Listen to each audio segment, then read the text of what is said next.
En fait, je prenais beaucoup de médicaments OK, à ce moment-là parce qu'il fallait que je compense et je prenais beaucoup de laxatifs, vraiment d'accord, très, très, très haute dose et un jour, je m'effondre vraiment au sol. En fait, ça fait de la tachycardie OK, et je m'effondre au sol et en fait, en plus, à ce moment-là, je me dis, il fallait pas que mon entourage le sache. Moi, je cachais beaucoup ça parce que je savais que sinon on allait m'en empêcher et je voulais pas qu'on m'en empêche. Enfin, c'était genre impossible pour moi qu'on m'en empêche et vraiment au moment où je m'en rappelle, je tombe au sol et je me dis: «Waouh, ça y est, c'est la fin, en fait».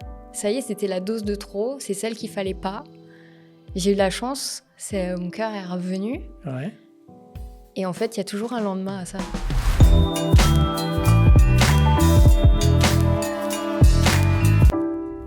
Bonjour Manon, Bonjour Thierry. bienvenue dans mon podcast. Je suis très heureux de t'accueillir aujourd'hui. Ça fait 2 ans qu'on se connaît. Tu étais venu vers moi la première fois, dans le cadre de ma première formation sur la confiance en soi que je lançais sur les réseaux sociaux. Pour des thématiques spécifiques, bon, on va dire que l'approche était sur la confiance en soi, mais ensuite c'était sur des choses spécifiques, sur lesquelles tu voulais travailler. Donc ce que je vais te proposer, parce que tu vas le faire mieux que moi, eh bien, c'est de te présenter et ensuite on va échanger, sur ce qu'on a mis en place pendant ces 2 ans. Ça marche. Déjà, merci de m'accueillir dans ton podcast et je m'appelle Manon, j'ai 29 ans et effectivement, je suis venue te voir parce qu'il y a 7 ans à peu près, je suis tombée, gravement dans les troubles alimentaires et notamment, plus spécifiquement dans l'anorexie. Et c'est pour ça que j'avais besoin d'avoir, les clés, d'avoir besoin de compréhension plus poussée pour vraiment finir, on va dire, de m'en sortir. Pour finir de t'en sortir. Et au moment où tu es venu, vers moi et notamment que tu as repéré la formation que je donnais sur les réseaux sociaux, tu en étais où à ce moment-là de tout ce que tu avais mis en place, au travers des symptômes que tu essayais de guérir? Je pense que j'étais déjà quand même un bon stade de compréhension parce que j'avais quand même entamé à peu près 5 ans, 5 ans où j'ai essayé vraiment pierre après pierre de comprendre chaque schéma, chaque chose. J'ai commencé par essayer de comprendre l'alimentation. Après, j'ai bien vu que c'était, assez, limité et que c'était pas ça vraiment le problème. C'était bien pour moi de déconstruire certains schémas, certaines croyances limitantes que j'avais sur l'alimentation, mais c'était pas les clés. Et je sentais bien qu'il y avait quelque chose qui était plus fort que moi, et qu'il y avait surtout des peurs qui étaient là, des schémas qui se répétaient. Et même si j'en avais conscience, j'arrivais pas à arrêter de penser de cette manière-là. D'accord, donc au moment où tu es venu vers cette formation, pour toi, l'anorexie, c'est un problème autour de l'alimentation? Tu en étais là à ce moment, de la compréhension de ce que tu vivais ou tu avais déjà eu un suivi au niveau psychologique dans lequel tu avais compris que peut-être c'était relié à ta structure psychologique et peut-être à des traumatismes que tu avais vécus dans ton enfance? C'est un peu complexe parce que, durant mon parcours après est-ce que tu voudras que je revienne aussi peut-être sur mon parcours? Tu veux que je le Ouais, fasse maintenant? oui, oui, tu Il faut savoir que, il y a 7 ans, quand je suis tombée dans la maladie, hem, je viens de me séparer. C'est moi qui prends la décision de me séparer, et en même temps, il y a un basculement de vie qui se crée à ce moment-là. J'étais coiffeuse, ouais, et je rentre en équipe de France de coiffure. Donc pour moi, c'était le graal de rentrer, dans ce championnat. C'était vraiment tout ce que j'avais toujours voulu. Hem et petit à petit, au fur et à mesure du temps, des mois qui passent, mais en même temps assez rapidement, bien, je mange de moins en moins. Je mets vraiment ça sous le coude du travail, et donc ça passe un peu inaperçu, jusqu'à, vraiment, atterrir, à l'hôpital, à vraiment, le fait je ne pouvais plus manger, je ne mangeais plus, je ne buvais plus, je ne voulais plus rien, heu, que plus rien rentre dans mon corps. Pour moi, c'était, comme quelque chose de malpropre, d'avoir quelque chose dans le corps ou en tout cas, s'il y avait quelque chose, il fallait que je l'élimine, vraiment. Et puis, après, s'en est suivi de nombreuses hospitalisations, en psychiatrie généralisée, après dans des centres spécialisés et donc j'ai été beaucoup suivie à ces moments-là où vraiment on est entouré de médecins mmh, psychiatres et cetera. Mais, c'est aussi là que j'ai vu, en réalité que, c'est pas eux qui allaient m'aider, voire même souvent ils m'enfonçaient un petit peu plus. Mais en tout cas, on m'a vraiment dit spécifiquement que de toute façon, une anorexie adulte, ça se guérissait quasiment pas et que j'allais rester là-dedans. D'accord. Donc, Ok. Donc, un changement de vie, une séparation oui. qui t'a amené à prendre ta vie complètement différemment. Euh, Équipe de France de coiffure, tu étais étudiante également à l'époque. Donc, tu rentres en fait dans une dynamique un peu de surmenage, pratiquement, parce que tu as ce besoin aussi d'être bonne dans tout ce que tu fais, au niveau des études, au niveau du travail aussi. Ce surmenage t'amène à moins manger, parce que tu considères qu'il faut que tu manges moins pour être mieux dans ce que tu fais, c'est ça? Ouais, en fait, je m'en rends pas compte, mais effectivement, pour moi, heu, atterrir à ce niveau-là, il fallait que je prouve mais c'était, avec moi-même. C'était Mm. pas pour les autres. C'était un challenge personnel et ma valeur était déterminée par ça. Donc en fait, j'avais pas le choix que de travailler et de travailler beaucoup. C'est-à-dire que j'enchaînais effectivement, j'avais 3 journées en une puisque, je terminais, j'ai fait 7 années de diplôme dans la coiffure. En même temps, je travaille en salon de coiffure, donc toute la journée déjà sur clientèle et cetera, et le soir, à la fermeture du salon, jusqu'à 3-4 heures du matin, eh bien, je m'entraîne. Mais il y avait plus de logique d'entraînement, c'était, il fallait que je m'entraîne. Et bien sûr que la nourriture, elle passe, en second plan à ce moment-là, quoi.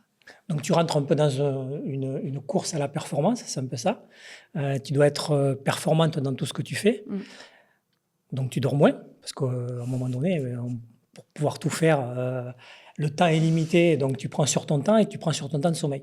Oui, Tu t'alimentes moins, donc moins de récupération au niveau physique, une moins bonne alimentation qui t'amène à ce burn-out. oui. Est-ce qu'avant, dans ta vie, avant que tu te sépares, tu avais déjà eu des alertes par rapport à ça? Non, pas du tout. Pas du tout, et je dirais même que c'est aussi un peu bizarrement ce qui m'a amenée à comprendre que je pouvais aussi changer quand j'ai été dedans, parce que j'avais connu une Manon qui n'avait absolument pas de problème au niveau de l'alimentation.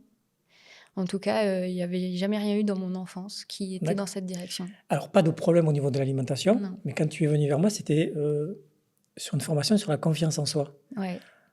Pourquoi la confiance en soi à ce moment-là? Qu'est-ce qui, qu'est-ce qui t'a fait dire au moment où tu as vu passer la promotion de cette formation, qu'au travers de cette formation, tu allais peut-être pouvoir trouver des éléments de réponse complémentaires? Ben, c'est fou. Alors déjà, il y a les mots que tu as utilisés dans cette vidéo. Je me suis dit, ça m'a vraiment parlé déjà. Et il y avait quelque chose que j'avais repéré quand même. Moi, je réfléchis beaucoup. C'est-à-dire que même si c'est des moments durs, je vais essayer de comprendre pourquoi, comment je vis ça. Il y avait quelque chose que j'avais déterminé.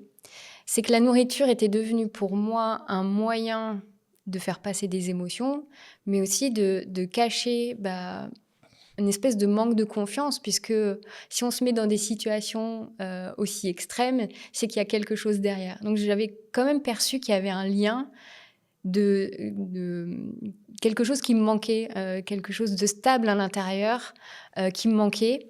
Et tout ce qui allait être extérieur était assez agressif pour moi et pouvait me faire flancher.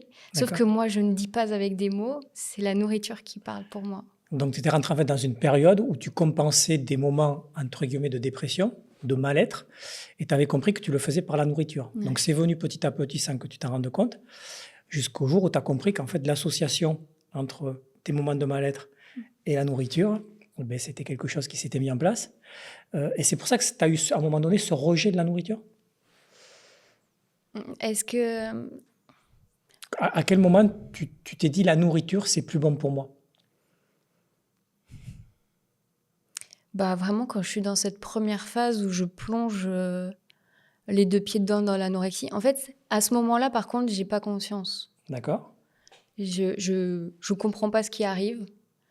Heu, il y a je comprends pas, en fait. C'est vraiment quelque chose qui est plus fort que moi, qui dicte ça, qui Ouais. prend possession, petit à petit de moi et qui me dit: «Non, mais ne mange pas, en fait. Enfin, tu vaux plus que ça. Tu es au-dessus des autres. Toi, tu peux y arriver». la nourriture, c'est pas pour toi. Tu peux réussir à vivre sans. D'accord. Donc, le fait de moins manger, c'est ce qui t'a amené au burn-out, notamment. C'était multifactoriel, bien Ouais. évidemment. C'est pour comprendre, en fait, à quel moment tu fais une association entre ton mal-être et la nourriture et que tu prends conscience typiquement que tu es dans un état d'anorexie. Bon, ça, évidemment, c'est à l'hôpital qu'on t'en a fait prendre conscience ou par toi-même, tu avais compris avant? J'avais quand même compris avant. Ok. J'ai toujours été lucide, donc je comprenais qu'il y avait quelque chose qui allait pas, mais ok, on va résoudre le problème. Et en fait, je suis tombée sur la première fois que je m'en rends compte. Donc, vraiment, je me dis pas que je suis dans l'anorexie, parce que pour moi, l'anorexie, c'était quelqu'un de Mm. mannequin ou voilà, qui avait envie de mincir pour avoir un corps plus mince, alors que moi, c'était pas du tout ça que je vivais. Et je tombe sur une vidéo quand même un peu par hasard sur les réseaux sociaux et ce que la fille décrivait, donc elle était dans l'anorexie et je me dis mais waouh, en fait, tous ces petits comportements un peu évitants ou tous les petits tocs que j'avais, elle le décrit très bien et je me dis waouh mince. Et vraiment là, je me dis je suis rentrée dans un délire que je ne maîtrise pas mais c'était que le début à ce moment-là, donc ouais, je vois qu'il y a un truc, mais je suis Alors, quand tu dis incapable. que c'est le début, dans tes différentes activités, tu as commencé à perdre du poids, bien évidemment. Et à quel moment tu te dis, enfin, à partir de quel moment et de combien de poids tu as perdu que tu te dis, waouh, là, ça y est, en fait, je suis tombé dans quelque chose qui n'est pas terrible. C'est quand tu es dans le burn-out et que tu es hospitalisé que là, tu prends véritablement conscience que tu étais dans une démarche qui était pathologique. En réalité, je pense qu'on n'en prend pas conscience tant que ça. C'est-à-dire Ok, qu'il y a une part de nous qui se dit ouais, mince, ouais, attention. Mais elle est très très vite rattrapée par celle qui reprend le dessus et qui dit non, faut continuer. d'accord. Parce que, alors entre le moment où. Donc moi, il y a vraiment le médecin du travail qui m'a arrêtée à ce moment-là. Donc je ne pouvais plus travailler. Donc en fait, ce qui remplissait ma journée, ben, il n'y avait plus. Donc, qu'est-ce qui a encore plus pris le dessus, malheureusement, c'était cette forme de contrôle sur contrôle, donc l'anorexie. Et en final, entre le moment où on m'a arrêté de travailler et le moment de mes premières hospitalisations, je perds énormément de poids encore. Ouais, Et en tout cas, le plus bas dans lequel j'ai été hospitalisée, c'était une trentaine de kilos. 30 kilos. Et ton poids normal, c'est Ouais, je pense que je suis plus aux alentours de 50. 50. Ouais, D'accord. Donc 20 kilos de perdu. À ce moment-là, tu es hospitalisé en urgence, en fait. ouais, bah, clairement, mon corps vit plus. Il y avait... Enfin, en fait, je sens que vraiment la vie quitte mon corps D'accord. au fur et à mesure du temps. Déjà, j'ai très froid mes membres, les systèmes urinaires ne Ouais. fonctionnent plus. Enfin bref, on sent que là, c'est un délire. Mais bizarrement, je me disais que je pouvais encore. En fait, j'avais pas l'impression que j'étais encore à un stade... l'impression qu'il y avait toujours plus que Donc, moi. tu étais donc dans une forme de déni, en fait. D'accord? Bah, il y a toujours, oui. Ouais, une forme de déni. Et cette forme de déni, tu en prends conscience quand tu es face au psychiatre et qu'ils te disent, voilà, en fait, ce que vous êtes en train de traverser et la gravité de ce que vous êtes en train de traverser. Bah, bizarrement, non, pas non plus. OK? Bizarrement, non. Moi-même, je me suis mis dans des situations où j'ai failli partir. Mais Quand tu dis partir. bah, en fait, je prenais beaucoup de médicaments OK? à ce moment-là parce qu'il fallait que je compense. Et je prenais beaucoup de laxatifs, vraiment D'accord? très, très, très haute dose. Et un jour, je m'effondre vraiment au sol. En fait, ça fait de la tachycardie. OK? Et je m'effondre au sol. Et en fait, en plus, à ce moment-là, je me dis, il fallait pas que mon entourage le sache. Moi, je cachais beaucoup ça parce que je savais que sinon, on allait m'en empêcher et je voulais pas qu'on m'en empêche. Enfin, c'était genre impossible pour moi qu'on m'en empêche. Et vraiment, au moment où je m'en rappelle, je tombe au sol et je me dis, ouais, ça y est, c'est la fin en fait. Ça y est, c'était la dose de trop, c'est celle qu'il fallait pas. J'ai eu de la chance, mon cœur est revenu. Ouais. Et en fait, il y a toujours un lendemain à ça. C'est-à-dire que parfois, on vit des choses là comme ça, on se dit mince. Mais le lendemain, en fait, bah, c'est pas pour autant que ce qui se passe dans notre tête, il va disparaître. Et donc, je suis parfois tombée, toucher un peu le fond comme ça, mais c'est... En fait, on prend conscience qu'il y a quelque chose, mais c'est pas pour autant qu'on arrive à s'en défaire et à passer à l'action derrière. D'accord. Donc, en fait, là, tu prends conscience que tu es dans un état quand même qui n'est pas bon pour toi, mais comme tu arrives à t'en sortir, Ouais. tu restes en fait dans le déni. Dans ton environnement, proche, privé, familial, et puis ensuite au niveau médical, de quelle manière tu as été accompagné en fait au travers de ça? C'est-à-dire qu'une fois que tu es rentré en hôpital psychiatrique, comment ça s'est passé là? La prise de conscience, l'éducation autour de l'anorexie, les pistes qu'on t'a proposé de mettre en place pour te sortir de ça? Déjà, il y a eu plusieurs phases. Après, je sais pas si tu veux qu'on Vas-y, en si. parle, mais j'étais hospitalisée en hôpital psychiatrique généralisé la première fois. Donc là, ça a été pour ça que je sais pas si tu veux qu'on en parle. Si, ça me va que j'en comprenne. Mais ça a été très, très dur, très violent, en fait. Pour moi et pour ma famille qui m'accompagnait, bien sûr, parce qu'on pensait vraiment, moi aussi, je voulais vraiment guérir. C'est-à-dire que c'était pas... Il y avait une forme de déni, bien sûr, de la gravité de la situation, mais j'étais consciente qu'il y avait quelque chose qui n'allait pas. Et OK, les médecins, ils vont me soigner. Donc, je rentre en hôpital psychiatrique. Donc, c'est généralisé parce que j'ai 20 ans. Et au-dessus de 18, il y avait vraiment des centres qui étaient spécialisés, mais c'était jusqu'à 18 ans. Donc, je ne pouvais pas rentrer dedans. Et on me met là-dedans. Et là, je comprends qu'il y a un autre univers où vraiment même les infirmières me parlent très violemment, me menacent de m'enfermer. Puis c'était que des médicaments qu'on te donnait. Là, il n'y avait pas de thérapie autour. C'était, en fait, ils traitaient par les médicaments qui t'assommaient. D'accord. Mais je ressors assez rapidement parce que... Combien de temps tu restes? Je reste 2 semaines. 2 semaines, ok. 2 semaines, c'est ma mère qui m'a fait sortir parce qu'elle s'est dit, ils vont la finir. Ok. Vraiment. Vraiment. Donc, ma mère me fait sortir à ce moment-là. Et heureusement que mes parents étaient là parce que moi, au final, j'étais plus consciente de rien. Je me laissais aussi porter par eux. Et ils trouvent un centre spécialisé qui veut bien accueillir des adultes, et donc spécialisé dans les troubles alimentaires, anorexie, boulimie, sur Limoges, à ce moment-là. Et là, par contre, je suis quand même mieux prise en charge. Je sens qu'il y a quand même un cadre avec plusieurs spécialistes donc autour de ça. Mais c'est pas parce qu'il y a vraiment des spécialistes que ça m'amène à comprendre. Parce que à ce moment-là, dans certains hôpitaux, c'est beaucoup de chantage. Ils font des contrats de poids.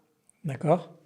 Donc, en fait, quand on arrive là-dedans, dans ces centres-là, on nous prive de tout. Moi, j'ai vraiment eu l'impression d'être comme dans une prison.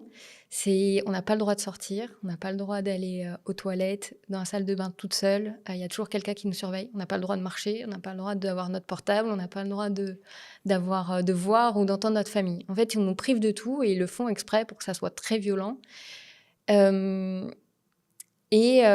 du coup, ils négocient. C'est si je mange un petit bout de pain, si je mange un petit truc, plus en plus, ok, j'aurai le droit à ça. Et en fait, ils essayent de comprendre quel est l'élément qui va nous faire flancher, parce qu'on est un peu tous différents. Moi, c'était ma famille. Me priver de ma famille, c'était un peu de priver de mon énergie. D'accord. Et ils comprennent que c'est sur ça qu'il faut jouer. Ok, donc là, tu es suivi par des médecins, des nutritionnistes, des psychologues. Oui, exactement. Ils essaient de comprendre, en fait, au niveau de ta psychologie, quelles pourraient être les failles sur lesquelles agir pour, quand même, parce que c'est le but de l'accompagnement, te permettre de sortir de l'état dans lequel tu es. Ouais. Donc, dans ce que tu décris comme une forme un peu de chantage, c'est quand même de l'accompagnement qui est fait thérapeutique. Ça, c'est important quand même de le noter. Mais tu as ce sentiment que tu ne comprends pas très bien quand même ce qui se passe et tu n'as pas une bonne compréhension là, à ce moment-là de ta maladie. Non. En fait, on ne prend pas le temps de nous expliquer forcément ok, c'est comme ça, il se passe ça. Non. Vraiment, en fait, on est là pour manger. Enfin, moi, c'est vraiment toute l'impression que j'ai eue. Hein. Tout tourne autour des repas. Et oui, il y a des ateliers de cuisine pour essayer de nous désensibiliser, etc. Mais la priorité, c'est que tu reprennes du poids déjà. Oui, voilà, c'est exactement ça, en fait. C'est ça, d'accord. Pour eux, c'est ça. Et combien de temps tu restes là? Là, première hospitalisation, je reste 3 mois, je crois. 3 mois. Je ressors. Tu prends du poids? Tu reprends du poids? Je reprends du poids, ouais. Beaucoup? Il me semble entre 5 et 10 kilos. D'accord. Donc, c'est quand même assez violent. Mais ça, c'est un truc qu'ils ne pensent pas parce qu'eux, ils veulent sauver le corps et je le comprends. Oui. Mais à la sortie, ça a été même encore pire, en fait. Parce que prendre 10 kilos, sachant qu'on a tous ce discours interne, je reviens chez moi. Je reviens dans l'environnement, dans les miroirs dans lesquels je me suis vue chuter. Et très violent. Très, très violent de me voir comme ça. Parce que alors là, autant avant, je contrôlais cette descente. J'étais vraiment dans une anorexie sévère. Là, je veux en même temps, oui, bien faire les choses, continuer à faire ce qu'ils m'ont appris à faire, mais en même temps, je me vois avec 10 kilos en plus et je veux pas, en fait, ces 10 kilos en plus. T'acceptes pas Ah, j'accepte pas d'avoir du tout. repris du poids. Non. T'acceptes pas la personne que tu vois dans le miroir. Non. OK. Et qu'est-ce qui se passe après? Et du coup, je rechute. Tu rechutes? OK. Mais là, en fait, je commence à rentrer dans d'autres comportements, plus boulimie. En fait, je mange pas toute la journée, vraiment. Et en fait, il y a des tocs qui viennent encore plus forts qu'avant. Puisqu'avant, vraiment, je ne mangeais pas. Mais là, il y a vraiment des choses qui arrivent où je ne mange pas la journée. Je vais manger 2 pêches le soir avec du vinaigre. Et en fait, je me renferme dans ma chambre, je me fais mon plateau, je prends mes laxatifs avec, D'accord. 2 boîtes de laxatifs. Après, je mange 2 pêches et devant des vidéos. Et il faut que ça dure longtemps. Et personne ne peut me déranger dans ça. Donc vraiment, et je me rappelle vraiment sur un carnet, j'avais marqué tout ce que je ne devais pas manger. Je regarde les légumes, les calories des légumes. Et il y avait même des légumes que je m'interdisais. En fait, là, je commence à vouloir reprendre pour reperdre du poids, mais Avoir être encore plus sévère qu'avant. donc ce besoin de reprendre le contrôle, Ouais, d'avoir l'impression que c'est toi qui maîtrises, ouais. en étant encore plus sévère qu'avant. Donc tu rechutes au bout de combien de temps? Ouais, très rapide. Ouais, OK. super rapide. Super rapidement. Et en plus, ce qui se passe, c'est que, en fait, autant mon environnement, mes parents, ma famille, étaient là. Et là, ils ont toujours été là et j'ai eu beaucoup de chance, c'est qu'ils ne m'ont pas jugée là-dedans. Ils comprenaient qu'il y avait quelque chose qui était plus fort que moi. Euh, mais en fait, on pensait vraiment que les hospitalisations allaient pouvoir me sauver. Et en fait, c'est le seul recours qu'on a en À ce réalité. moment-là. Et là, quand ils me voient me rechuter, et je me renferme parce que je sais que si... avant, je passais beaucoup de temps avec ma famille, là, avant mes premières hospitalisations. Là, je me renferme parce que je sais que s'ils me voient, ça va mal se passer. Je vois ma maman 2, 3 fois, et alors qu'avant, elle était hyper compréhensive. Là, elle commence à essayer de me secouer. Sauf Être que, moins tolérante. ouais, D'accord. être moins tolérante. Euh, et puis, bah, il y a un jour, il y a mon père qui vient me voir et il pose des mots alors que jamais il m'avait dit ça avant, parce que là, je pense qu'il avait vraiment eu peur.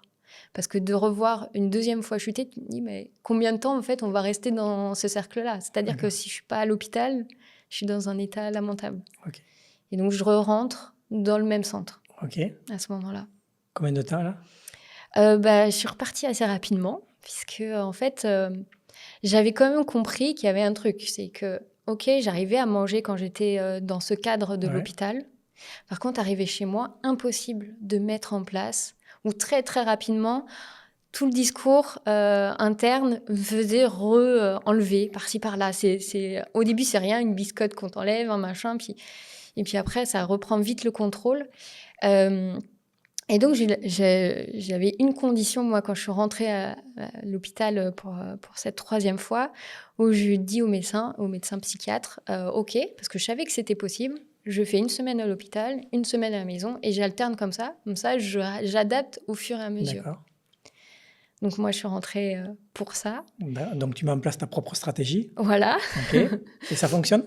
Et ça ne fonctionne pas du tout. D'accord. En fait, du moment que j'ai remis les pieds là-bas, le médecin psychiatre, au premier rendez-vous, il me regarde et il me dit, mais parce que vous avez cru que vous alliez ressortir. OK. Et là, vraiment, il y a un monde qui s'effondre un peu à moi. Mais c'est peut-être ça a été un déclic, mais c'est pas ce qui fait qu'on arrive à s'en sortir. Ce sont des déclics qu'on en a au fur et à mesure. C'est un peu un mythe aussi sur un déclic, ça y est, magnifique. Ouais.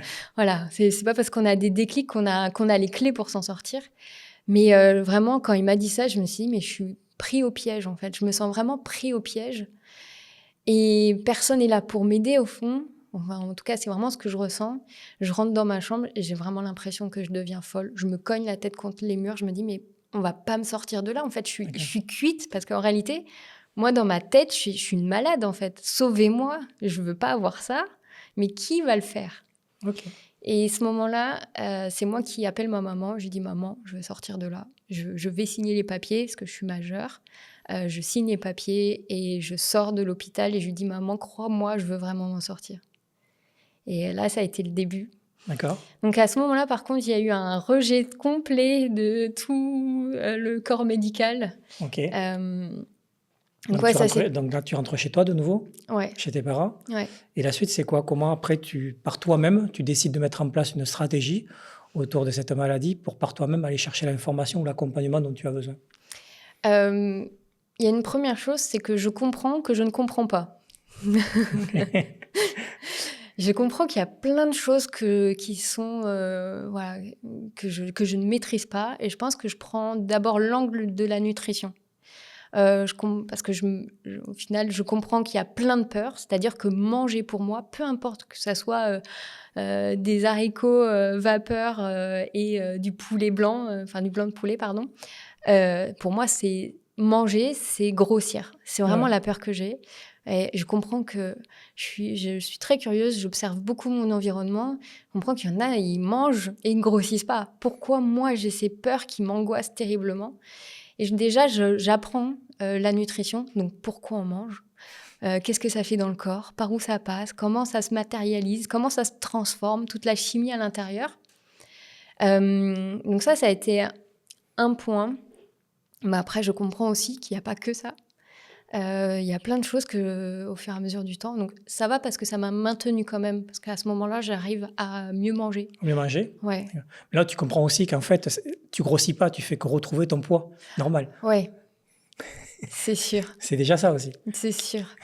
Et accepter peut-être les choses plus lentement Mm. aussi. Je pense que la patience, elle fait partie de la reconstruction. C'est-à-dire parce que c'est vrai que quand on n'est pas bien, on a envie de changer du jour au lendemain. Vraiment, on a vraiment envie de se dire, vas-y, demain, ça y est, je me reprends en main.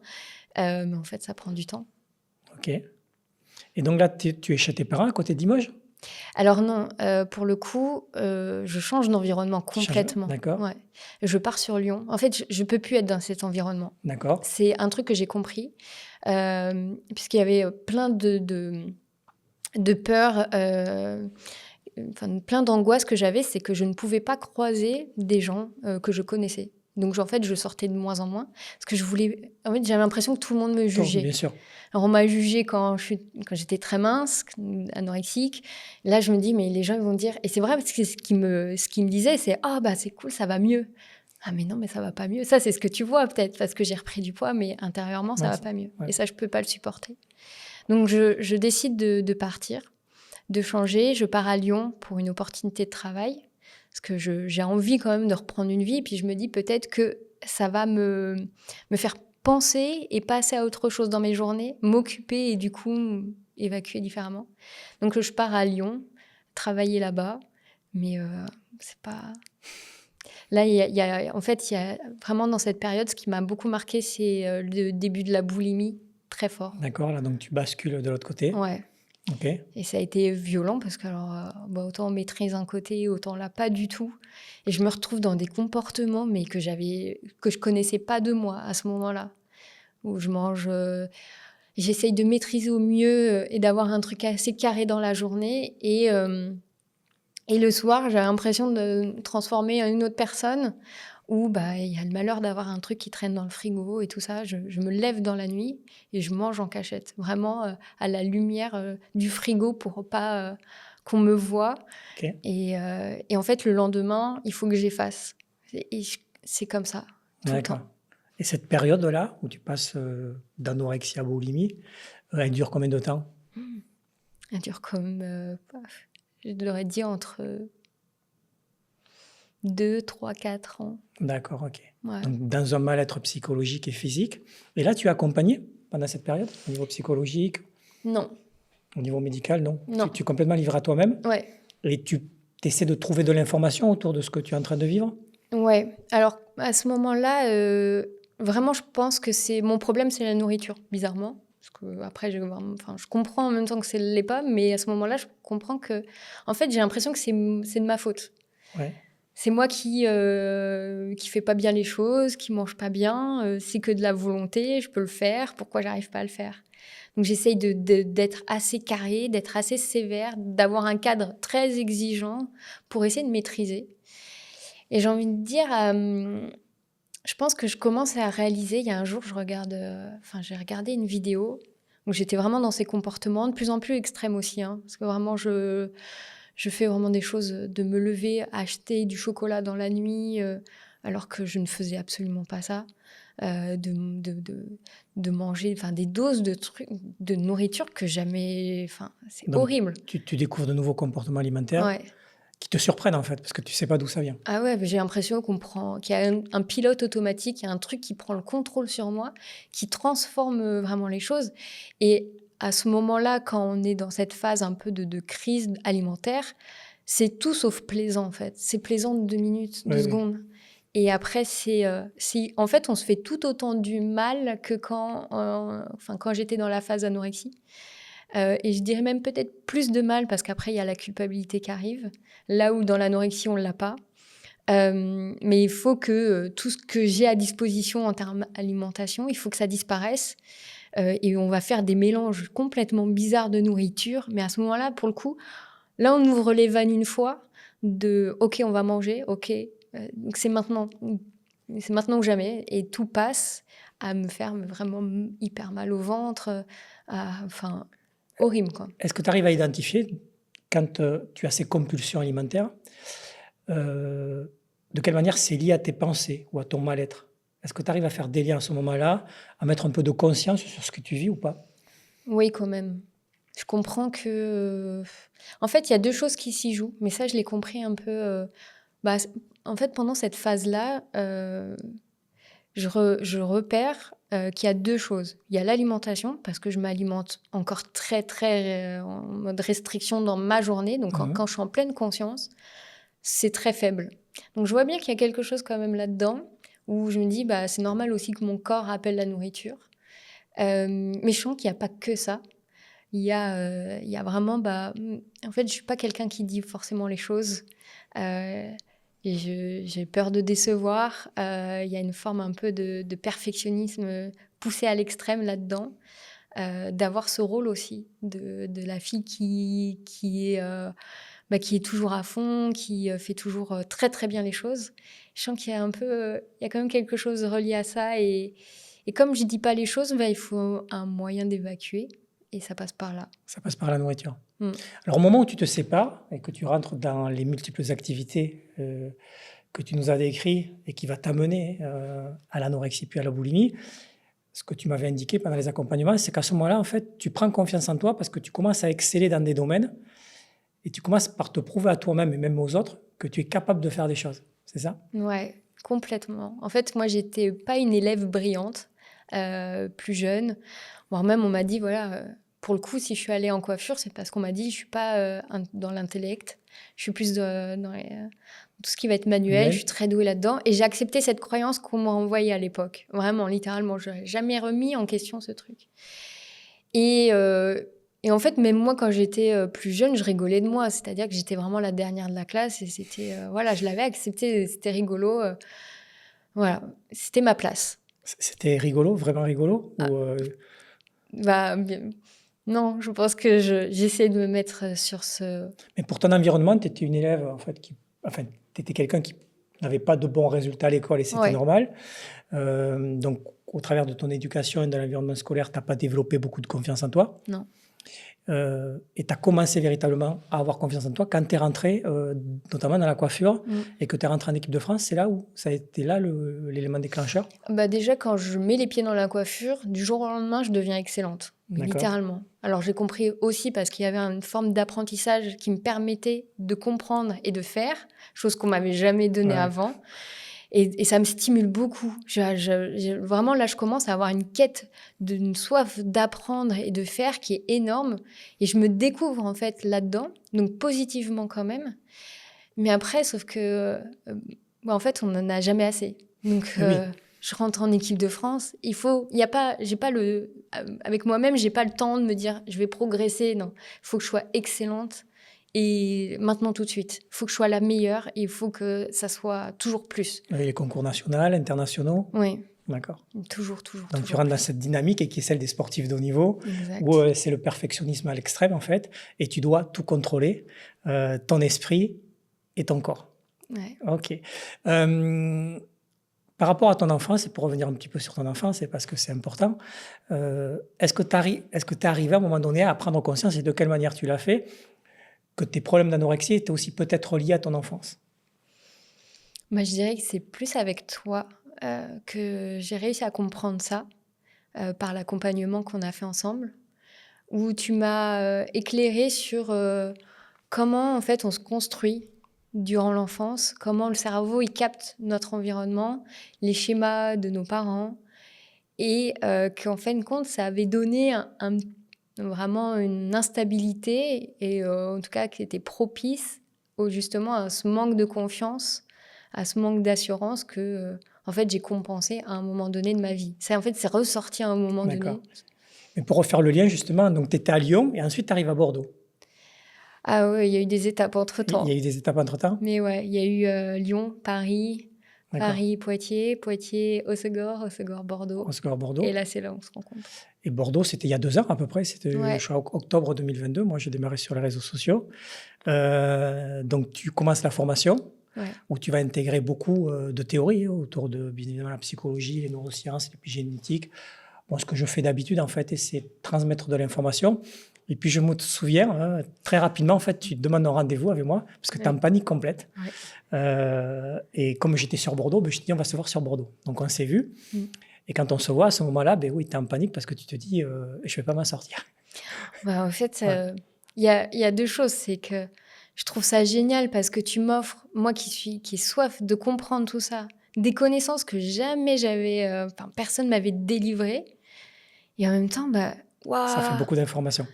ça fait beaucoup d'informations. Et puis on se dit, bah, en fait, on prend conscience de qui on est profondément, de nos schémas. Et on se dit, bah mince, alors moi, je pensais que mon problème, il était déjà énorme, mais c'était celui-là. En réalité, il y a la couche autour, de la couche autour, de la couche autour. Et je me dis, mais comment je vais m'en sortir?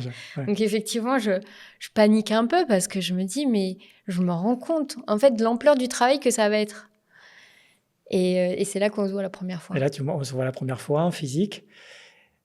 Et qu'est-ce qui se passe là, en fait? Parce que moi, je m'en souviens. Moi aussi, je m'en souviens très bien. Je D'accord. m'en souviens très bien parce qu'en fait, bizarrement, tu es la première personne, quand je dis mon histoire, je le vois dans tes yeux que tu me comprends. Vraiment, genre, je sens que ce que je te dis, c'est pas un truc... Waouh, tu me comprends. Voilà, tout ce que je te délivre, tu comprends ce qui se passe derrière, pourquoi, comment, quoi. Et déjà, je me dis, en fait, c'est bête, mais ça me rassure énormément parce que je me dis, bah, en fait, pour une fois, je suis comprise parce que vraiment, durant, imagine, 5 7 ans, j'ai vraiment l'impression que quand je parle à des professionnels de mes comportements, genre, oui, bah, essayez ci, essayez ça. Mais je me dis, mais en fait, ce qu'ils me disent, c'est sûr qu'ils comprennent pas ce que c'est parce que sinon, ils ne pourraient pas me dire ça. Donc vraiment, là, je sens que ça amène une certaine confiance et beaucoup, ça m'apaise beaucoup sur le moment parce que je me Oui. dis, ok, Ce que je te dis, enfin, ce que je t'ai dit à ce moment-là, c'est qu'effectivement, au travers de ce que tu avais vécu et du niveau de connaissance que tu avais, ben, l'histoire que tu me racontais, elle était juste normale. C'est ton histoire, en fait. Ok, c'était ça. Et je me souviens même t'avoir dit, parce que je sais ce que je fais très souvent, ben, tout va bien, en fait. Tout va bien, il te manque juste un peu d'informations complémentaires et ensuite de la mise en action. Et c'est là qu'on va rentrer dans cette dynamique, en fait, d'accompagnement qui n'est pas évidente, hein, parce que ça fait 2 ans. Alors mm, maintenant, ça va quand même bien, mais dans laquelle tu es passé par des périodes, bien évidemment, qui n'étaient pas évidentes. mm. Voilà. Ouais, par plusieurs périodes. Mais Là, c'est important pour les gens qui nous écoutent parce que c'est le processus thérapeutique et du coaching qui sont complémentaires.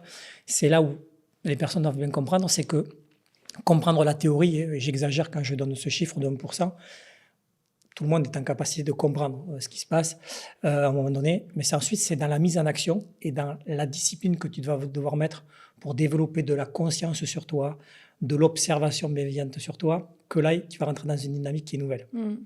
Et c'est là où ça prend du temps. Ouais, ça prend beaucoup de Et temps. qu'est-ce qui s'est passé là? Alors, est-ce que tu peux nous écrire un petit peu qu'est-ce qui s'est passé depuis ces 2 ans? Bah, déjà, prendre l'information et de la digérer, déjà, faut se laisser ce temps-là, bizarrement. Parce que je l'ai revu. Les vidéos? Parce que après, on rentre dans nos journées, on se dit on a compris, puis après, on re-rentre dans nos routines. Et je sens qu'il y a des comportements qui reviennent. Alors du coup, hop, réflexe, je refais les livrets, je refais les besoins. J'essaye d'être assez carrée. euh, pour pas laisser place au quotidien, en fait, à mes mauvais comportements. Mais ouais, l'action, en fait, c'est ce qui change tout. Mais c'est le plus dur à faire, parce que sinon, on peut passer des années derrière Ah oui, l'apprentissage. c'est le plus dur, mais l'apprentissage passe par la mise en action. Ouais. Et dans la mise en action, parce que quand on se voyait des fois pendant les coachings en visio, où tu me disais, j'ai encore craqué, Ouais. et je te disais, ben, c'est pas grave. Ouais, d'accord. Un jour, tu craqueras plus ou tu craqueras moins. Moi, en tout cas, quand tu vas craquer, tu mettras une autre dimension sur ce que tu appelles le craquage. Et plus tu seras en capacité de faire ça, en fait, plus tu vas t'en libérer. Ouais, ça m'a beaucoup amené à comprendre ce qui se passait. Et ça amène énormément de... Enfin, ça déculpabilise beaucoup, beaucoup la situation parce qu'on est... OK, en fait, je comprends, en fait. Je la subis plus. Enfin, je la subis plus comme avant, à la hauteur que ça a été. Et c'est... OK, je comprends qu'il y a eu ça dans ma journée, il se passe ça. J'ai tel outil aujourd'hui, je peux me servir de tel outil. J'ai appris beaucoup sur l'hypnose, tu m'en as fait faire. Alors qu'avant, j'avais très peur de ça. Oui, tu es très réceptive, donc c'était facile.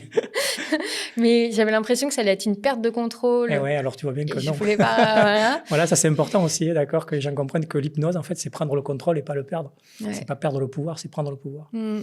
OK. Et donc, dans ces 2 ans d'accompagnement, de coaching, en fait, parce que là, c'est du coaching, où, en fait, là, tu commences à faire le lien entre la théorie et la pratique. Tu sais que ça va prendre du temps, parce que ce qui est important pour moi, c'est que tu rentres dans une dynamique où tu ne te mettes plus la pression. Parce qu'en fait, ce qui fait rechuter, ce qui amène le mal-être, c'est que, comme tu as ce besoin de contrôle et de performance, tu voudrais que tout redevienne normal, entre guillemets, du jour au lendemain, ce qui n'est pas possible. Et on en parlait hors antenne, le cerveau, c'est quand même beaucoup plus complexe que ça. L'idée, c'était que tu sois en observation de toi et d'une partie de toi qui produit ce type de comportement. Pour développer de la bienveillance, en fait. C'était ça l'idée. Ouais. Aujourd'hui, tu en es où par rapport à ça? Je pense qu'on est toujours en observation de soi. En fait, pour moi, aujourd'hui, c'est des petites sortes d'alertes. C'est genre, OK, il faut peut-être que j'écoute quelque chose déjà, que je prenne conscience qu'il y a aussi toute cette psychologie héritée de l'enfance, etc., qui en fait joue son rôle au quotidien. Et c'est un peu ma petite sonnette d'alarme qui me dit, OK, fais attention à toi. Et je pense que c'est aussi important de dire que on peut s'en sortir, parce que c'est aussi ce qu'on m'a dit l'inverse, c'est vraiment je ne m'en sortirai pas. Non, je suis la preuve qu'on peut clairement s'en sortir, avoir une belle vie et sortir de ces schémas-là, vraiment littéralement. Mais par contre, faut pas rêver d'un paradis sur Terre, chose que j'ai faite vraiment pendant longtemps. Ces comportements, ils peuvent être toujours là. C'est un peu ma petite zone de sensibilité, je dirais. Ça. Mais j'ai appris à être OK avec ça et à me dire, en fait, c'est comme ça la vie. Moi, j'ai ça, d'autres ont autre chose. Autre chose. Et en même temps, c'est ma plus grande force et c'est ce qui m'amène à comprendre plein de choses de ma vie. Mais aussi, j'arrive à dire ça parce que on maîtrise les choses par mettre un bon environnement, un cadre, et que ça ne dépasse pas quelque chose de plus difficile à vivre. Ça reste aujourd'hui, c'est plus rien, quoi, contrairement à ce que j'ai vécu. Oui, parce que là, il y a plusieurs éléments que tu as intégrés, mais notamment dans ces 2 ans, des fois, quand tu avais cette impression de recraquer, ce qu'on faisait en coaching, c'était remettre de la compréhension sur tous tes environnements, privés, social, professionnels.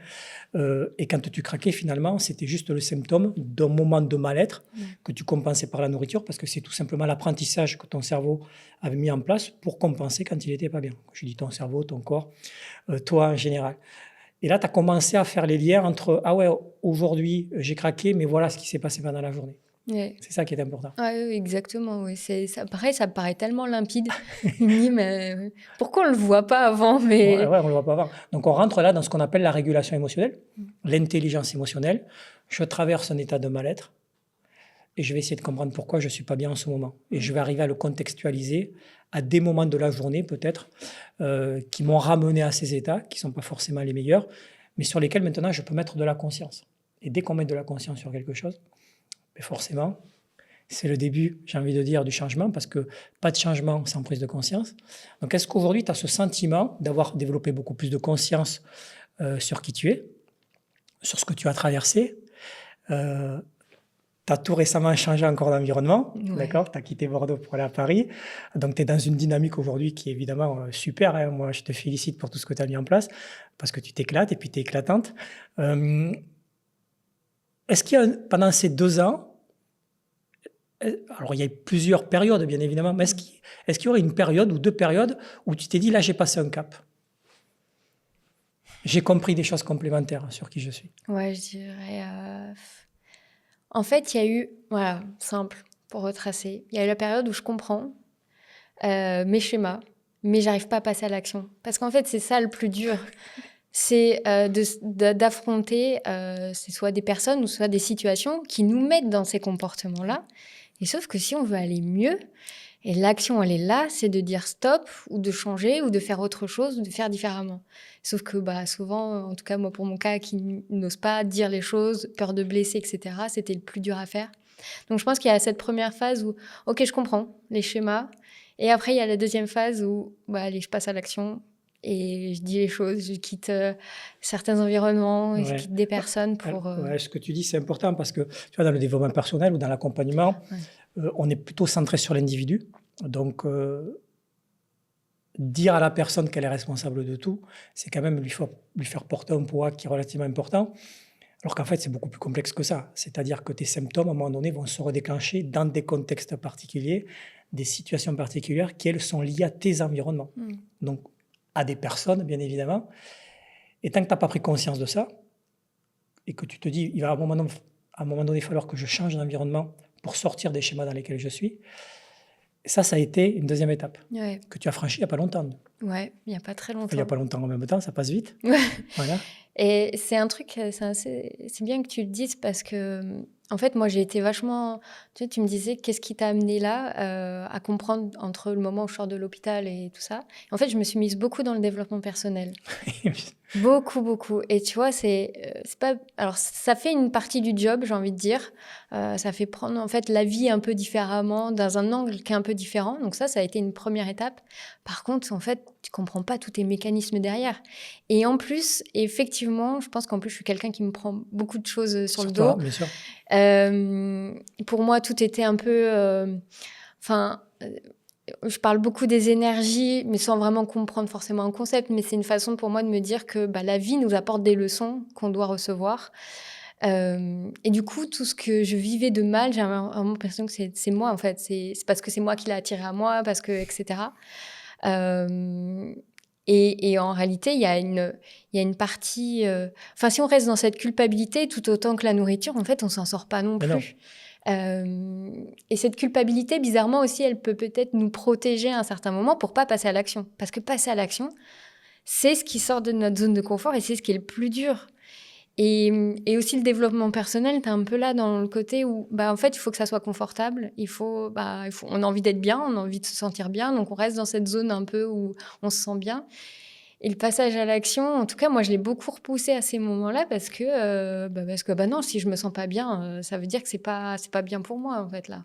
Ouais, il y a eu plusieurs prises de conscience, mais je me souviens, je sais pas si c'était en août ou en septembre, au moment où tu partais sur Paris, où là où tu prends conscience, dans le cadre du coaching, qu'effectivement, c'est aussi lié à ton environnement et qu'il faut que tu changes d'environnement. Donc ça, c'est pas évident parce que tu es dans un environnement qui, a priori, t'apporte de la sécurité. Ouais. A priori, je dis bien. Mais en fait, c'est une sécurité qui est illusoire parce que, en fait, dans cet environnement, c'est toi qui va permettre à d'autres personnes peut-être d'aller mieux. Ouais. Et quand tu fais ce travail d'accompagner les autres, du coup, tu n'es pas sur toi. Donc, tu es toujours sur une forme de déni. Donc, ça aussi, ça, c'était pour toi quelque chose d'important à intégrer. Et puis surtout, ensuite, mettre en place des actions pour te libérer de ça, c'est quand même quelque chose qui n'est pas évident. Ouais. Ah oui, clairement, bah, quand il dit que... Ouais, moi, j'ai toujours été dans ce comportement, je pense, à vouloir être Aider là les pour autres. les autres. Voilà, c'est ça. Ah ouais, ouais, ouais. Et quitte à moi, vraiment me mettre... Et pourtant, bizarrement, je ne le comprenais pas, hein, vraiment, parce que c'est quelque chose d'assez populaire qu'on entend beaucoup, mais moi, c'était pas, j'avais l'impression que ce n'était pas mon cas. Et effectivement, cette forme de fausse sécurité que quand tu es avec un environnement, des gens, ça t'amène, et c'était terrible pour moi de me dire que j'allais quitter ça. Eh bien oui. Parce qu'en fait, si notre tête, elle nous raconte tout ce qu'elle veut, là, le meilleur discours du monde pour te dire non, mais reste là, tu vois, regarde, il y a ça qui te fait que t'es bien. Oui, tu as ton système de croyance qui te dit la zone n'est peut-être pas confortable, mais au moins elle est sécure. Ouais.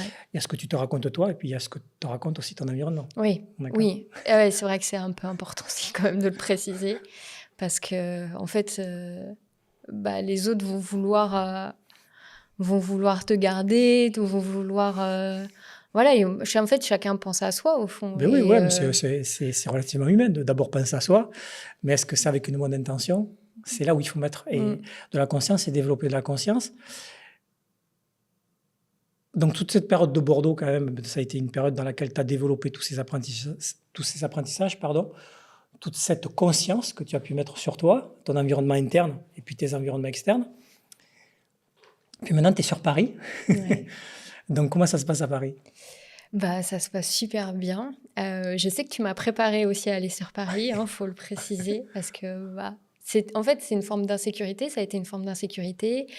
Il y a eu des comportements vis-à-vis de la nourriture. Je voyais que ça revenait, ces envies et machin.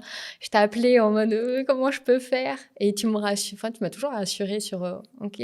En fait, tu amènes toujours une petite brin de conscience et avec des outils de la pratique. Et du coup, tout de suite, OK, je Oui, comprends. l'idée, c'est que quand tu vas changer d'environnement, tu vas rentrer dans une zone d'insécurité. Et quand tu n'es pas sécure dans l'environnement dans lequel tu es, ton cerveau, qu'est-ce qu'il va falloir qu'il fasse? Il va falloir qu'il se rassure. Et pour lui, se rassurer, c'est manger. Ouais. Voilà. Ça, c'était un big apprentissage, mais qui m'a tellement ouvert les yeux. C'est sur comment ça se passe, où tu m'avais dit, vraiment, dans tous les cas, je ne sais plus si tu emploies le mot corps ou cerveau, mais il ne peut pas rester dans une zone de stress. Il va vouloir évacuer. Mais moi, personne ne me l'avait expliqué. Donc, en fait, moi, je me battais contre un truc qui était, dans tous les cas, ton corps, il est plus fort que toi. S'il a envie d'évacuer, t'inquiète pas. Sauf que moi, je l'avais appris par la nourriture. Comme d'autres, ça peut être plein d'autres choses. L'alcool, la cigarette, d'autres comportements addictifs. Le portable aussi, on peut en faire partie. Donc, moi, je lui avais juste appris. Je lui avais appris mon cerveau, très gentil qu'il est. C'est comme ça, tu stresses. Et c'est pas le stress aussi qu'on pourrait penser. C'est pas le stress de l'examen ou de. Oui. C'est vraiment un truc qu'on sent pas, qui est là, mais que ton cerveau a besoin d'évacuer en fin de journée. En tout cas, moi, ça se symbolisait comme ça. Donc ouais, tu m'as vraiment préparée à partir sur Paris, à la fois quitter cet environnement et maintenant partir et aussi prendre conscience que aujourd'hui, j'avais toutes les cartes en main pour être la personne que je veux être. Et de l'affirmer, d'affirmer ça à mon nouvel environnement extérieur pour poser maintenant mes limites, parce que c'est un peu ce que je ne faisais pas, pour que, en fait, je ne me retrouve pas dans des situations comme ça et que, OK, maintenant, le cadre, il est là, je suis sûre de moi, je suis beaucoup plus sûre de qui je suis, de ce que je vaux, de cette confiance, peut-être, c'est ça qui s'est développé, et de ce que je veux aussi, parce que ça a été un travail avec les livrets de savoir qui on est, ce qu'on veut, comment on visualise les choses et de se dire, voilà, d'être plus confiante et de l'affirmer maintenant à mon environnement. Voilà, donc mais dans ce que tu dis là, ce qui est important, c'est que donc, tu as compris qu'en fait, quand tu es dans des périodes de stress ou d'anxiété, pour compenser, tu le faisais par la nourriture. Donc ça y est, j'ai compris la mécanique. Je sais qu'à tout moment, ça peut revenir, parce que mon cerveau, pour le moment, c'est ce qu'il avait compris. Donc, je vais devoir développer de nouvelles formes d'apprentissage, en lui indiquant qu'il y a peut-être d'autres solutions que de manger. Donc, c'est ce que tu es en train de mettre en place, c'est ce que tu mets en place depuis 2 ans. Et là, tu es à Paris, et tu t'éclates dans ce que tu fais. Et maintenant que je te connais bien, tu vas vouloir performer de la même manière dans tout ce que tu fais. Donc, tu vas rentrer dans une dynamique qui pourrait être celle que tu as vécue quand tu étais en équipe de France, que tu suivais tes études et que tu étais en salon. C'est là où il faut que tu sois encore plus vigilante. Parce que comme tu t'éclates et que tu vas être bonne et montrer aux gens que tu es fort dans ce que tu fais, tu pourrais rentrer sans t'en rendre compte dans la même dynamique qui t'a amené il y a quelques années, 9 ans, à tomber en burn-out. Mais c'est pour ça aussi que c'est hyper important de comprendre le pourquoi du comment ça s'est passé la première fois, en fait. De comprendre c'est quoi les schémas inconscients qui nous amènent à vivre ces situations. Il n'y a pas que se défaire de la situation en elle-même. Ça, c'est une première step. Donc, moi, ça a été la prise de poids, la régulation de tout ça. Mais de comprendre qu'est-ce qui nous a amené là, c'est quand même hyper important parce que En fait, c'est ce qui m'a construit, c'est naturel. Donc, en fait, ça va revenir. Mais sauf que, en tout cas, moi, c'est ce que j'ai l'impression, c'est que maintenant que je suis alerte à ça, bien sûr que je vais avoir, et je me connais, une tendance naturelle à aimer performer. Oui. Mais il y a un stade où il faut faire attention. En tout cas, moi, c'est ma petite sonnette d'alarme, c'est ma petite boussole aujourd'hui où je sais que, en fait, il ne faut pas que j'ai peur de ne pas être à la hauteur. Il ne faut pas que j'ai peur de ne pas être dans la perfection. Il faut que je sois même confortable dans cette imperfection. D'accord.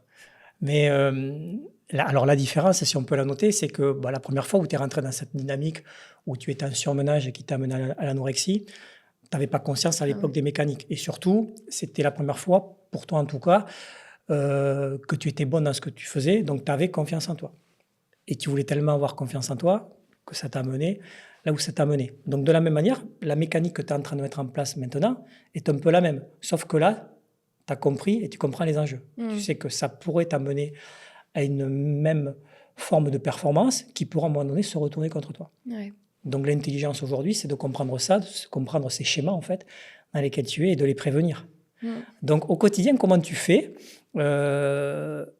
Imaginons, tu passes une journée dans différents environnements.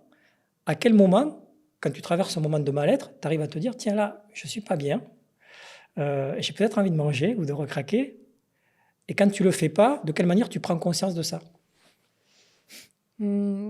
Comment je prends conscience que j'ai envie de manger? Ouais, c'est-à-dire, imaginons tu passes lundi, tu passes une super journée, tu t'éclates, puis tu rentres le soir et tu sais pas pourquoi, à un moment donné, tu as un passage à vide, assis sur ton canapé, et puis tu te dis, ouais, je sais pas trop ce qui se passe là. Et puis tu vas te mettre à manger. Ou tu vas avoir cette envie de manger, plus que d'habitude. Ouais, parfois je peux manger, puis pendant que je mange, je me dis, j'ai plus faim, pourquoi je mange? Et parfois c'est avant. Alors maintenant, j'ai plusieurs outils où je me dis, parfois je me stoppe avant vraiment, où je me dis, attends, là mon cerveau il a besoin d'évacuer quelque chose, d'évacuer un trop-plein qu'en fait on se rend pas compte à quel point ça va vite de se surcharger tout ça dans nos journées, sous tension un peu. Surtout Paris, enfin c'est pareil peut-être partout, mais moi j'aime vivre à 100 à l'heure, j'adore et c'est aussi ce qui me stimule, pardon. Mais justement, à un moment donné, faut calmer un peu le jeu. Je passe beaucoup par les outils de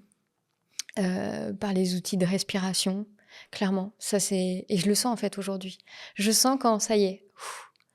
Il y a tout mon corps qui est parti, que je suis plus, que voilà, tout est parti. Parfois l'écriture ou vraiment de pouvoir poser des mots sur ce qui se passe.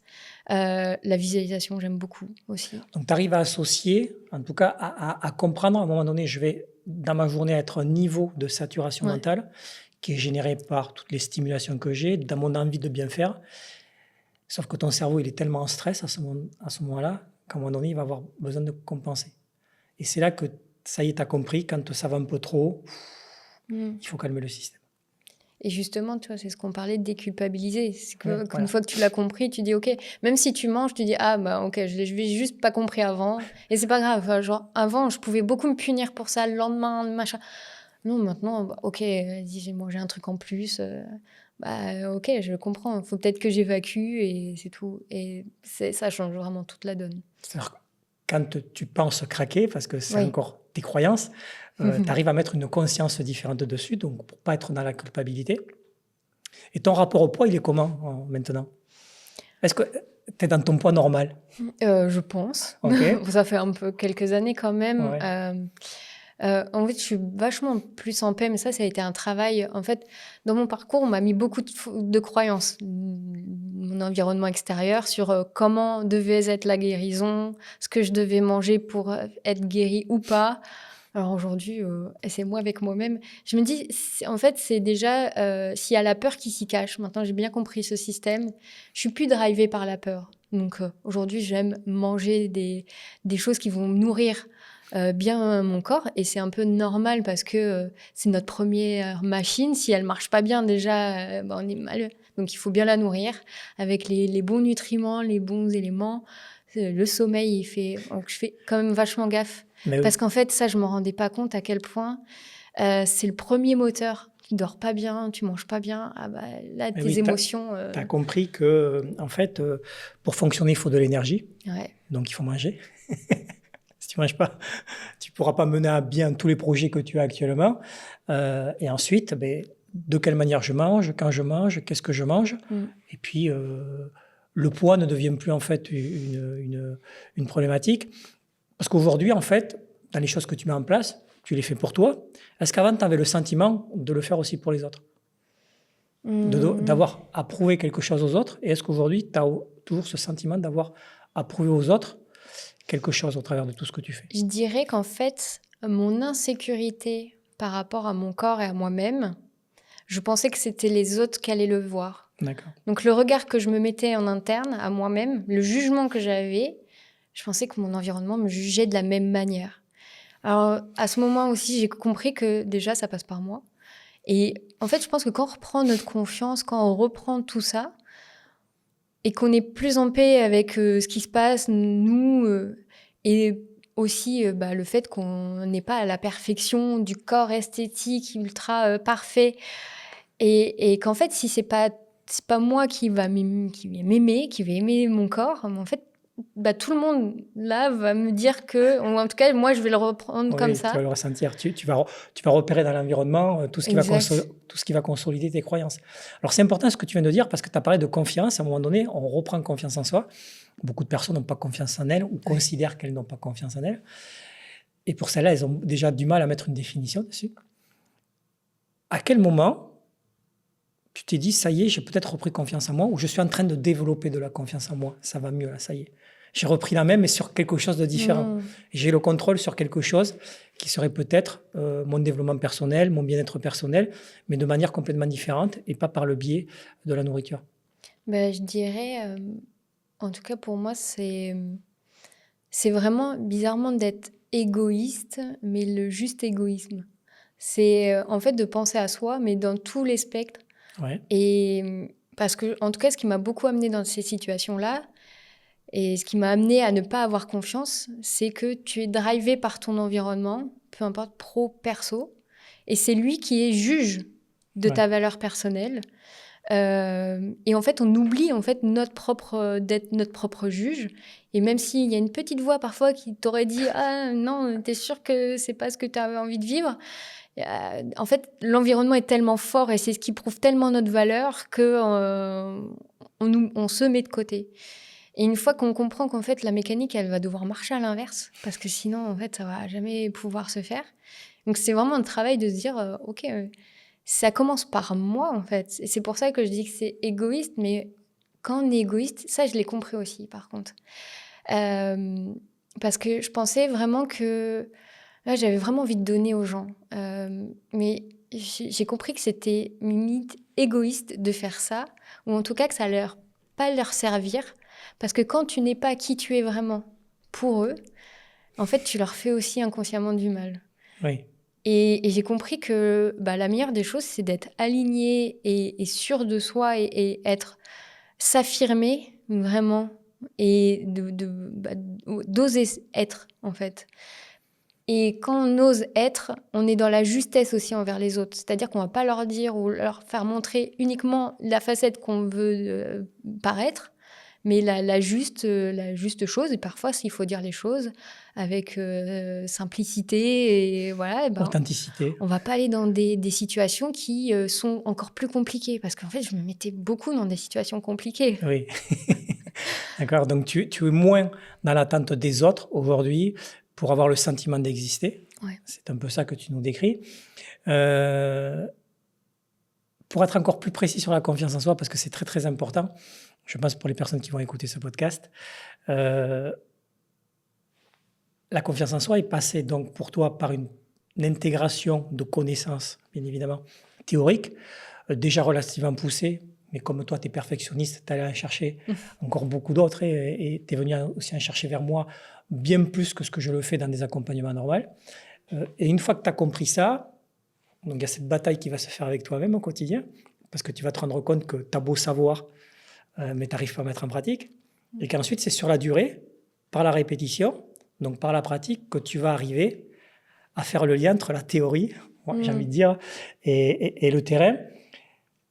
Et une fois que ça se met en place, ben, tu dis, ça y est, il y a une forme d'équilibre qui commence à apparaître.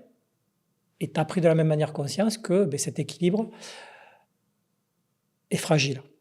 Mais une forme de fragilité que tu maîtrises quelque part. C'est-à-dire que à tout moment, ben, quand tu n'es pas bien, tu sais de quelle manière agir sur ce qui est pas bon pour toi au niveau psychologique, au niveau physique. Ouais. C'est un peu ça l'idée. C'est exactement ça. C'est ça. Et ça nous prépare. En fait, je me dis, j'ai quand même la chance d'être jeune, quand même encore, d'avoir la vie encore Ouais. devant et d'avoir compris tout ça. Ben oui. Parce que je me dis, c'est une puissance qui est. J'ai l'impression d'avoir un super pouvoir et de pouvoir me dire, peu importe les choses qui m'arriveront dans le futur, je serai capable de pouvoir. En tout cas, aujourd'hui, j'ai les outils, j'ai la conscience, j'ai la connaissance, j'ai tout pour être capable d'être dans cet équilibre, dans cette justesse. Et j'ai de la chance de l'avoir compris. Alors qu'il y en a, je pense, qui vivent. Oui, il y en a qui vont vivre toute leur vie sans ces connaissances, parce que ça reste juste des connaissances, mais qu'il faut aller chercher et mettre en pratique ensuite avec des outils bien spécifiques. Est-ce qu'aujourd'hui, 2 ans après notre première rencontre, tu as l'impression que finalement, les connaissances que tu as acquises, c'est pas beaucoup de connaissances finalement qu'il a fallu acquérir pour arriver à cet état de mieux-être dans lequel tu es maintenant? Pour moi, c'est pas beaucoup de connaissances. Je sais que pour en avoir parlé un peu autour de moi, les gens, ils me prennent un peu. Je pense que pour pas mal de personnes, ils font pas beaucoup le lien avec la connaissance de ce qui se passe, de nos émotions, du cerveau, ce qui se passe à Voilà. l'intérieur, vraiment scientifiquement, parce que c'est un peu ce que tu essayes de nous transmettre. Scientifiquement, psychologiquement, parce qu'il y a Ouais. plein d'approches, bien évidemment, c'est holistique. Et c'est quand même, pour moi, c'est la vraie connaissance, c'est pas un truc un peu une théorie parallèle, etc. Et je pense qu'il y a beaucoup, il y a certaines personnes qui font pas le lien direct et qui passent pas par cette case-là parce que on a envie d'une solution toute faite. Mais en tout cas, pour moi, elle n'a pas été compliquée, oui, cette connaissance-là. Moi, quand même, apprendre, ça n'a pas été. Non, parce que déjà, tu es C'est dans cette simple. dynamique, tu as ce besoin de vouloir comprendre. Ouais. Mais ce qui est important, enfin, je pense, c'est pour les gens qui t'écoutent et qui, pour beaucoup, sur les réseaux sociaux, te contactent parce qu'ils aimeraient avoir des solutions, c'est que ça fait 9 ans, en fait, et que c'était déclenché. Et que finalement, si on revient en arrière, donc on s'est connus, nous, ça faisait 7 ans que tu étais dans la dynamique, et on peut dire qu'au bout d'1 an, avec tout le travail que tu as fait sur toi, ça y est, tu avais compris, en fait. Ouais. Donc, pour se libérer, en fait, et des 7 ans que tu avais vécu, et puis de ce que tu avais vécu dans ton enfance, donc pour mettre de la compréhension sur toutes ces mécaniques, en l'espace d'1 an, tu avais fait le boulot, quoi. Ouais, c'est pas faux. Oui, remis à l'échelle tout de suite. Tu vois. s'il y a Et donc, une autre- est-ce que ça vaut le coup aujourd'hui d'investir 1 an de sa vie pour comprendre un peu les mécanismes dans lesquels on est, parce qu'on n'est pas bien? Ça pourrait être intéressant. Oui, largement. Même j'aurais bien aimé l'avoir avant, mais c'est comme ça le parcours. Ouais, Mais, non, après, il oui. n'y a pas d'âge en particulier, ça dépend des parcours de chacun. Mais je pense que c'est ça qu'il faut mettre en perspective, parce que souvent, des personnes vont nous dire, oui, mais combien ça va prendre de temps? Ouais. D'accord? Oui, parce qu'un an, on pourrait se dire c'est beaucoup, mais en fait, à l'échelle d'une vie ou même encore plus que ça, non. Pas du tout. Si tu ramènes ces 1 an, maintenant 2 ans, aux 7 ans dans lesquels tu n'étais quand même pas très bien. Le confort, inconfort, ouais, c'est ça. D'accord. Le coût risque-bénéfice est plutôt intéressant. Ouais. Donc, l'investissement en valait la peine. Ah oui. Bon, sachant que l'investissement, maintenant, c'est un investissement qui va être à vie, mais que tu ne vas pas aborder de la même manière. Parce que quand on rentre dans cette dynamique de connaissance de soi, on rentre dans une autre dynamique, Ouais. dans une autre forme de perfection, en fait, mais avec beaucoup plus de bienveillance. Exactement. OK. Pour résumer, là, pour toutes les personnes qui traversent ce que tu as traversé, si tu devais leur donner des mots d'encouragement, des stratégies peut-être à mettre en place, un état d'esprit à développer, qu'est-ce que tu leur dirais? Par quoi il faudrait qu'ils commencent? Parce que c'est souvent ça la question. Thierry, par quoi je dois commencer? Déjà, il y a une chose que j'ai eue naturellement, mais je pense qu'il est bien de le rappeler. Pour moi, le mot croire, c'est assez fort parce que je pense qu'au bout d'un moment, en fait, ça commence par croire qu'une autre réalité existe. Et c'est ce qui donne cette énergie et cette volonté de vouloir s'en sortir. Donc, ne pas écouter l'environnement peut-être dans lequel la personne elle est actuellement, que tout le monde lui fait penser et comprendre qu'elle va rester là. Et vraiment avoir cette croyance que la vie, elle peut être complètement différente. Qu'il y a d'autres formes de réalité. Il y a d'autres formes de Ouais. réalité. Et ça, c'est fou. Mais moi, pour le coup, j'en étais persuadée. Après, j'ai essayé de chercher tout ça, mais j'en étais persuadée que j'étais pas dans la réalité que je devais être. Donc, croire, euh, prendre de la connaissance, de l'accompagnement aussi avec les bonnes personnes, euh, de la connaissance et du passage à l'action. Et je dirais que surtout dans l'anorexie, la boulimie, l'environnement, alors peut-être pas que, tu me diras, mais l'environnement joue énormément. Et rester, vouloir s'en sortir dans le même environnement, je ne sais pas ce que tu pourras dire à ma place, mais pour moi, c'est pas Bon, ben, si, possible. tu sais ce que je vais dire, d'accord? L'environnement, et je dis tout le temps, mais j'exagère quand je donne ces chiffres peut-être, hein, c'est 90% du résultat. Bien évidemment que si tu veux changer de comportement, notamment des comportements que tu produis dans des environnements particuliers, il va falloir que tu modifies tes environnements pour plus produire des comportements. En tout cas, c'est une approche, et il y a plein d'approches différentes. Mais moi, ce que je retiens de ton parcours, c'est déjà cette volonté, en fait, de s'en sortir, ça c'est super important. Mais je pense que toutes les personnes qui traversent ce que tu as vécu, comme toi, ont envie de s'en sortir, hein. Moi, je ne connais pas de personnes qui n'ont pas envie d'aller mieux, en fait. Mais c'est ensuite par quoi on commence. Aller chercher un cadre, ça c'est super important, le cadre dans lequel tu vas développer cette connaissance, et puis le cadre d'accompagnement, dans lequel tu vas pouvoir déculpabiliser. Et là, petit à petit, tu vas comprendre effectivement que d'autres réalités existent. C'est multifactoriel, bien évidemment. Il n'y a pas de vérité dans tout ce qu'on est en train de dire. Chacun a sa propre vérité. Mais en tout cas, il y a des perspectives dans le cadre des accompagnements qui permettent de trouver des solutions. C'est un peu ça l'idée. Oui, et puis le cadre, en tout cas pour moi, ce que ça symbolise, c'est que en fait, on a une tendance naturelle à revenir dans nos comportements. Oui, Et le cadre que toi, par lequel déjà en tant qu'accompagnant tu es, et les outils que tu nous mets en place, enfin que tu mets en place et qu'on fait après, c'est ça aussi qui nous ramène dans la justesse parce qu'on va avoir tendance en fait. Enfin, en tout cas, moi, c'est vraiment ce que j'ai ressenti, tendance à revenir dans mes anciens comportements, etc. la Et hop, justesse, alors c'est quoi la justesse? Quand tu dis justesse, ramener dans la justesse. dans le cadre, Dans le cadre, dans d'accord. les limites en fait. Et Ok. c'est pas contrôle. C'est ça aussi, c'est important peut-être de le préciser. Oui, c'est pas un cadre de frustration, c'est un Ouais. cadre de prise de conscience. Ouais. C'est ça?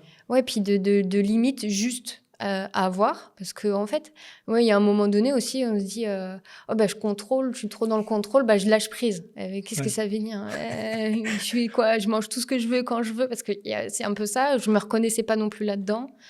Un peu, je mange ce que je veux quand je veux, j'accepte tout. Enfin, pour moi, c'était un peu trop laxiste. Je comprenais pas et ça m'allait pas du tout. Je comprenais que ça me paniquait encore plus.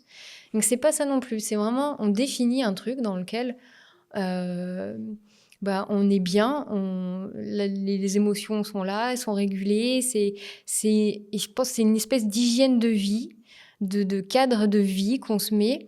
Et on sait que si on le dépasse un peu, là, ça va pas aller. Et simple, en fait, on revient On naturellement revient. dedans. Quand on sort, a priori, du cadre qu'on a déterminé, on sait pourquoi on est sorti. Donc, pas de culpabilité particulière. Et puis, on comprend finalement de quelle manière ce lien corps-esprit se met en place. La psychologie, la biologie, la neurochimie, tout ce qu'on a vu ensemble, en fait. Donc, l'idée, c'est que plus tu développes de connaissances, en fait, plus tu t'offres de solutions dans ce que tu es en train de traverser pour aller mieux, parce que c'est ça l'idée. Donc, ça demande, en fait, un investissement personnel, parce que c'est ça qui est important. Parce que les gens, beaucoup de personnes aussi veulent aller mieux, mais elles ne s'investissent pas dans ce qu'elles sont en train de mettre en place. Elles veulent avoir du résultat tout de suite. Donc ça, c'est important aussi. Peut-être que tu leur indiques que ça prend du temps, tu l'as indiqué, et qu'à tout moment, cette fragilité pourrait nous faire rebasculer du mauvais côté. Ah oui, clairement. C'est juste comprendre ça, en fait. Ah oui, clairement. Donc comprendre qu'on est juste des êtres humains. Oui, et c'est vrai, hein. C'est vrai que encore plus, moi je suis, comme tu as compris, assez perfectionniste. Quand le jour où je voulais m'en sortir et que je vivais des toutes petites situations, mais qui me rappelaient beaucoup ce que j'avais vécu plus profondément, sur la nourriture, par exemple, une envie de manger, oh mince, j'en suis toujours au même point. Et de se dire qu'en fait, ça peut nous arriver Et c'est c'est pas OK, grave. en fait. C'est OK. Parce que quand ça nous arrive, C'est pas la même puissance du tout. on sait pourquoi ça nous arrive. Parce Ouais, que c'est ça qu'il faut comprendre. À la fin d'une journée de stress, comme tu vas en vivre beaucoup, oui, si un soir tu craques, tu te diras: «Beh, ouais, j'ai craqué». Parce que forcément, mon cerveau avait besoin d'être peut-être récompensé à ce moment-là ouais, et il l'a fait de façon mécanique avec l'apprentissage qu'il connaît le mieux. Voilà, c'est mais en ça. même temps, tu es en train d'en mettre d'autres en place. Oui, c'est ça, c'est important de le dire aussi. Ce que tu dis, c'est que aujourd'hui, mon cerveau, il a appris ça, mais bah, l'apprentissage met du temps. Comme autant ça s'est mis à installer, bah, ça va mettre peut-être autant de temps à avoir d'autres schémas, à avoir d'autres Exactement. choses, mais c'est possible. Mais oui, ces temps d'apprentissage, Bah tu vas ouais, pas les déconstruire en 6 mois. eh ouais, ouais, ça, faut le OK? comprendre, hein. Et sans remonter, bien évidemment, à ce qui s'est passé peut-être avant dans ton enfance. OK, super, beh, merci beaucoup, Manon. Est-ce que tu voudrais rajouter quelque chose aux personnes qui nous écoutent et qui, vont certainement, s'inspirer de ton vécu pour essayer, au travers de ce qu'ils traversent, de trouver des solutions? Qu'est-ce que tu veux que je dise? Qu'est-ce que tu aimerais dire à ces personnes? Est-ce que tu penses qu'on parle de notre Oui, alors il y a les accompagnement? projets, oui, effectivement, les projets qu'on a, nous, de développer une formation, dans laquelle tu vas pouvoir transmettre ton vécu et puis les solutions qu'on a apportées. Mmh. Mais au-delà de ça, juste pour leur donner un peu d'encouragement dans ce qu'elles traversent ou ce qu'ils traversent en ce moment.